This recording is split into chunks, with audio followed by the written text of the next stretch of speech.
नमस्कार दोस्तों, एग्ज़ाम गुरु में आपका स्वागत है।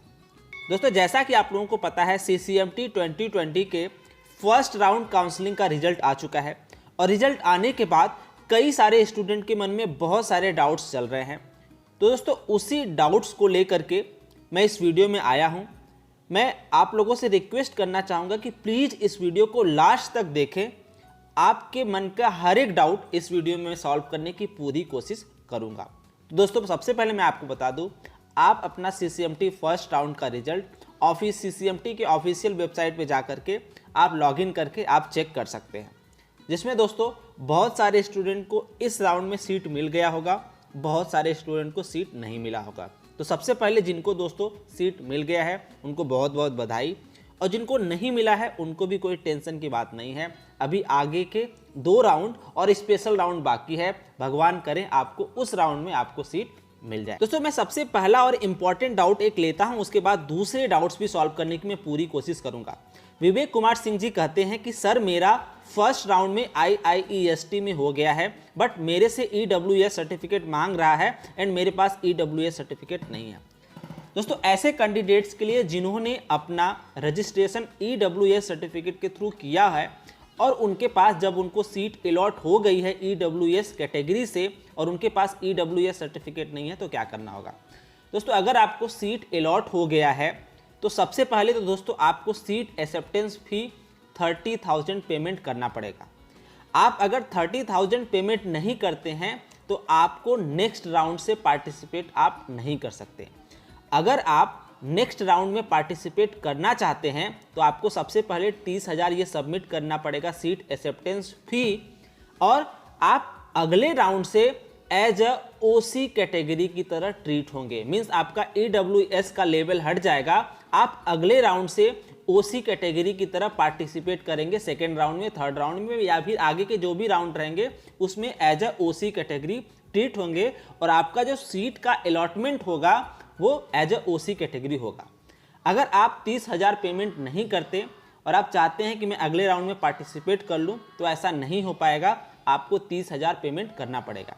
अब मैं आपको ले चलूंगा इंफॉर्मेशन ब्रोचर पे, और भी कुछ डाउट्स जो हैं वो सॉल्व करने की मैं पूरी कोशिश करूंगा। दोस्तों, उस डाउट का आंसर मैं और भी अच्छे तरीके से दे पाऊंगा कि उसके पहले के जो और कुछ डाउट्स हैं जो उससे रिलेट करते हैं वो भी मैं बताने की कोशिश कर रहा हूँ। दोस्तों, मैं आपको बता दूं, जैसे ही आपको फर्स्ट राउंड में सीट अलॉट होता है आपको सीट एक्सेप्टेंस फी पेमेंट करना ही पड़ेगा।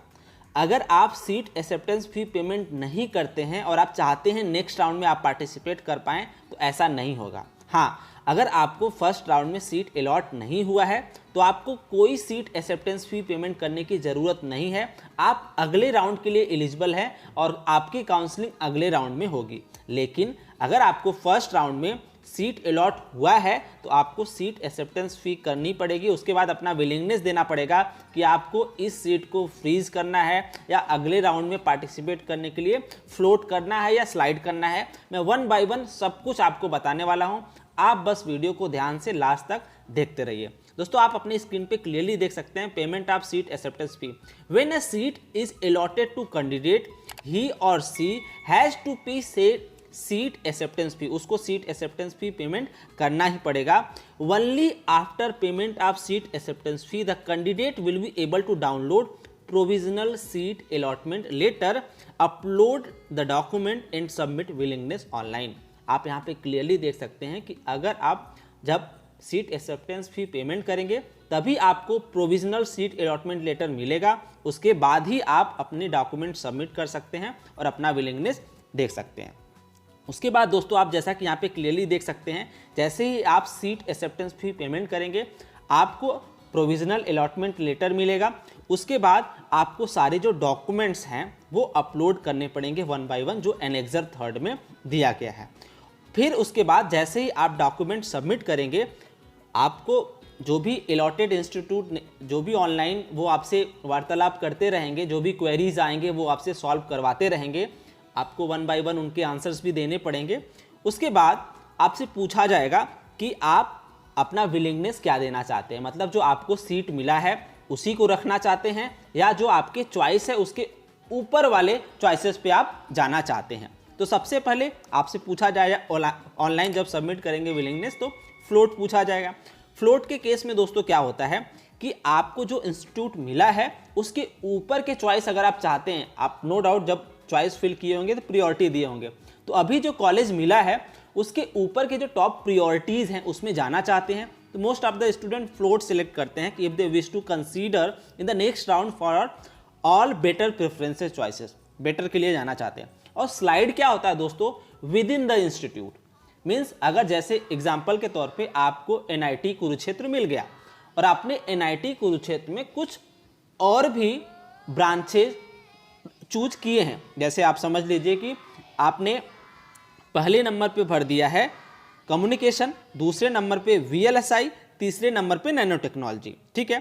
तो अगर अभी आपको नैनो टेक्नोलॉजी मिला है और आप स्लाइड सेलेक्ट करते हैं तो आपको ऊपर के जो चॉइसेस है, जो VLSI और कम्युनिकेशन जो ऊपर के चॉइसेस हैं, उसके लिए आप विद इन द इंस्टीट्यूट क्या करेंगे, फाइट करेंगे नेक्स्ट राउंड में। आप देख सकते हैं if they wish to consider in next round for their better preferences choices only within the institute allotted to them, लेकिन हाँ आपको वो चॉइस ऊपर भरना पड़ेगा, वो आप अभी तो आप चॉइस फिल कर दिए होंगे, आपको वो बेटर आइडिया होगा जैसे कि मैंने प्रीवियस वीडियो में बताया था।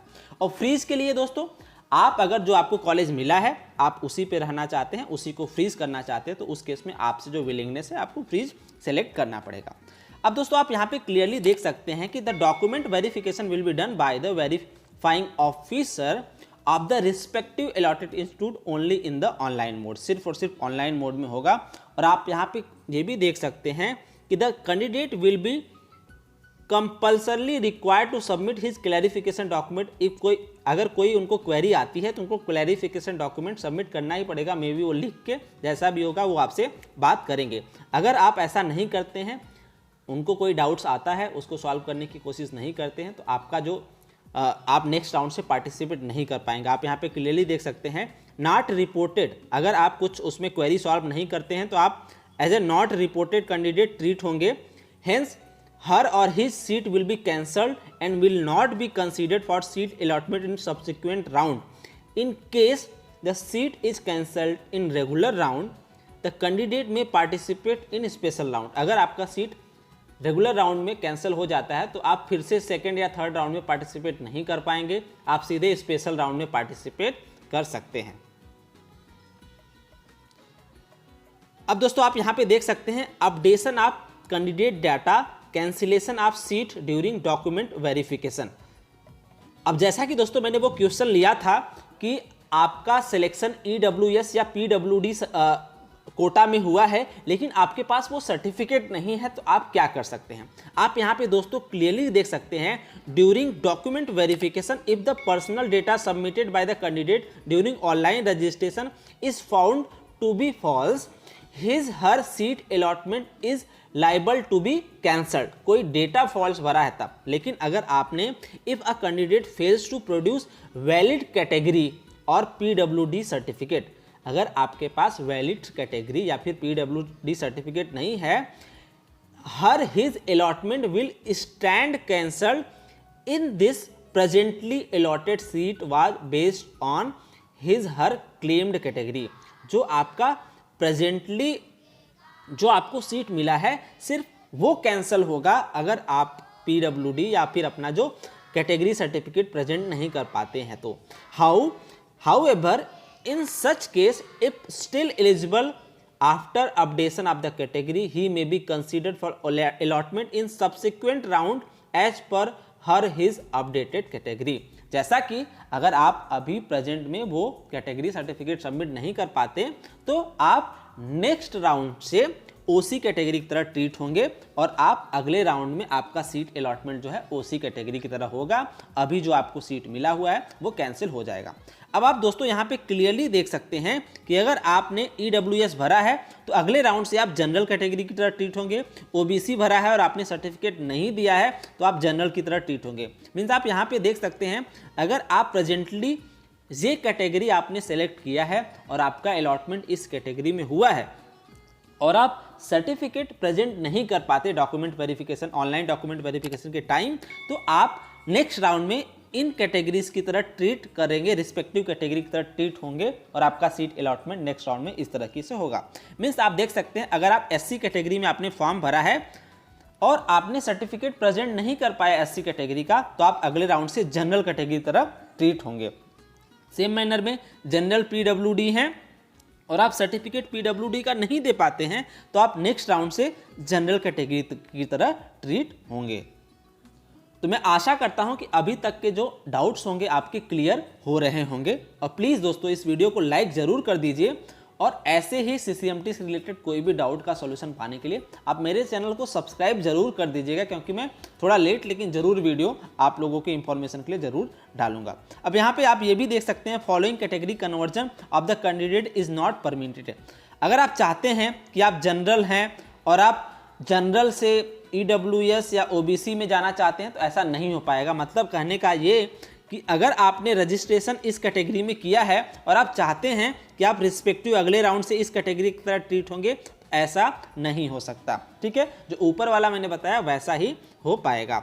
आप देख सकते हैं, इन case the candidate is found ineligible at the time of document verification, reporting at the allotted institute due to mismatch between his/her degree discipline as per document, and that will up during registration his/her seat is liable to cancel and qualification degree discipline name will be updated in the system। Means अगर आपका कोई degree में गलती है या आपने गलत discipline select कर लिया है, तो उस तरीके से तो आप तो टोटली कैंसिल हो जाएंगे डॉक्यूमेंट वेरिफिकेशन में। तो आप उस केस में नेक्स्ट जो स्पेशल राउंड है उसमें पार्टिसिपेट कर सकते हैं। तो दोस्तों इसके अलावा भी अगर आपके पास कोई भी डाउट्स होगा, तो ये डॉक्यूमेंट सबमिट करने के बाद आपको क्या होगा, एक प्रोविजनल अलॉटमेंट लेटर मिलेगा या फिर आपको एक डॉक्यूमेंट वेरिफिकेशन सर्टिफिकेट मिलेगा। और इस डॉक्यूमेंट वेरिफिकेशन मतलब आपका डॉक्यूमेंट वेरीफाइड हो गया। जब ये सब प्रोसेस हो जाएगा तो आपका डॉक्यूमेंट वेरीफाइड हो गया, वो आपको एक डॉक्यूमेंट वेरिफिकेशन मिलेगा, जिसको जब आप फिजिकली रिपोर्ट करेंगे वहाँ पे अलॉटेड इंस्टीट्यूट पे, तो उस केस में आपको वहाँ पे सबमिट करना पड़ेगा। या फिर अब आप जैसे ही अपना चॉइस सेलेक्ट कर लिए, अगर एक बार आपने डॉक्यूमेंट वेरिफिकेशन कर लिया, तो नेक्स्ट राउंड में अगर आपको सीट मिलता है तो उसमें आपको फिर से कोई डॉक्यूमेंट वेरिफिकेशन की ज़रूरत नहीं पड़ेगी। सिर्फ आप अपना उसमें विलिंगनेस डाल सकते हैं कि आप फ्रीज करना चाहते हैं सीट को, या फिर फ्लोट करना चाहते हैं, या फिर स्लाइड करना चाहते हैं। मीन्स अगर एक बार आपका डॉक्यूमेंट वेरिफिकेशन हो गया और अगर आपने एक बार सीट एक्सेप्टेंस फी पेमेंट कर दी, तो आपको बार बार डॉक्यूमेंट वेरिफिकेशन भी नहीं कराना है, न ही बार बार आपको सीट एक्सेप्टेंस फी पेमेंट करना है। सिर्फ और सिर्फ आपको अपना विलिंगनेस देना रहेगा नेक्स्ट राउंड से। तो नेक्स्ट राउंड का भी जब रिजल्ट आएगा तो मैं आप लोगों के लिए जरूर वीडियो लेकर के आऊँगा और उसमें मैं पूरा बताने की कोशिश करूँगा कि उसमें क्या क्या करना है। आप देख सकते हैं यहाँ पे, after successful document verification and confirmation of the seat, the candidate will be required to complete admission formalities by deposition the balance institute fee during the period of online admission after round 3 of regular round as per schedule. जैसा कि schedule होगा उसके according से आपने अभी 30,000 payment किया होगा as a seat acceptance फी। उसके बाद जो बचा हुआ फीस होगा आपको ऑनलाइन एडमिशन जब होगा तो उस केस में आपको बचा हुआ फीस आपको पेमेंट करना पड़ेगा। अब दोस्तों यहाँ पे कुछ लोगों के मन में ये भी डाउट चल रहा होगा कि मैंने यहाँ पे सीट एक्सेप्टेंस फी पेमेंट कर दी और अगले राउंड में भी हमको सीट नहीं मिला, मतलब मेरा मनचाहा सीट नहीं मिला, या उसके बाद भी हमारा मनचाहा सीट नहीं मिला, हमने फ्रीज नहीं किया। तो कोई बात नहीं, अगर आप लास्ट तक एडमिशन नहीं लेते हैं तो आपका पूरा पैसा रिटर्न हो जाता है। कुछ 1,000 रुपये या 1,500 रुपये डिडक्ट करने के बाद वो प्रोसेसिंग फ़ी वो ले लेते हैं। तो अगर आप लास्ट तक फाइनली एडमिशन नहीं लेते हैं, आप सिर्फ चेक करना चाहते हैं कि हमें कौन सी सीट मिल रही है कहाँ तक, तो लास्ट में आपका पूरा पैसा आपको रिटर्न हो जाता है। ठीक है, आगे आप दोस्तों यहाँ पे देख सकते हैं चेंज ऑफ विलिंगनेस। आप विलिंगनेस वही चेंज कर पाएंगे, आप उसके बाद भी विड्रॉल करना चाहते हैं तो विड्रॉल भी कर सकते हैं नेक्स्ट राउंड में। सब कुछ यहाँ पे सारी फैसिलिटीज़ यहाँ पे दी गई है। आप अगर और भी डिटेल से कुछ जानकारियाँ चाहते हैं तो आप क्लियरली जा करके इस पे इंफॉर्मेशन ब्रोचर्स को बहुत ही आसानी से पढ़ सकते हैं। बहुत ही आराम से पढ़िए, आपको सारे सवालों के जवाब यहीं पे मिल जाएंगे।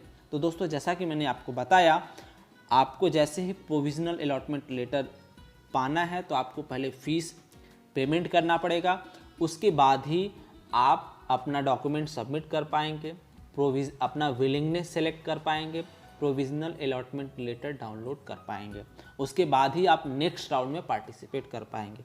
मतलब कहने का सिंपली ये अगर आपको अभी सीट मिला है तो आपको सीट एक्सेप्टेंस फ़ी पेमेंट करना ही पड़ेगा। उसके बाद भी अगर कोई भी डाउट आपको बचता है दोस्तों तो आप कमेंट सेक्शन में मुझसे पूछें, मैं पूरी कोशिश करूंगा अगले वीडियो में उसको सॉल्व करने की। तब तक के लिए दोस्तों अपना और अपनों का ख्याल रखिएगा। और हाँ दोस्तों, वीडियो को लाइक ज़रूर करिएगा और चैनल को भी सब्सक्राइब जरूर करिएगा और अपने दोस्तों और ग्रुप में भी शेयर करिए ताकि उनको भी कोई अगर डाउट हो तो वो उनका भी सॉल्व हो जाएगा। तो चलिए दोस्तों, मिलते हैं अगले वीडियो में। तब तक के लिए अपना और अपनों का ख्याल रखिएगा। धन्यवाद दोस्तों।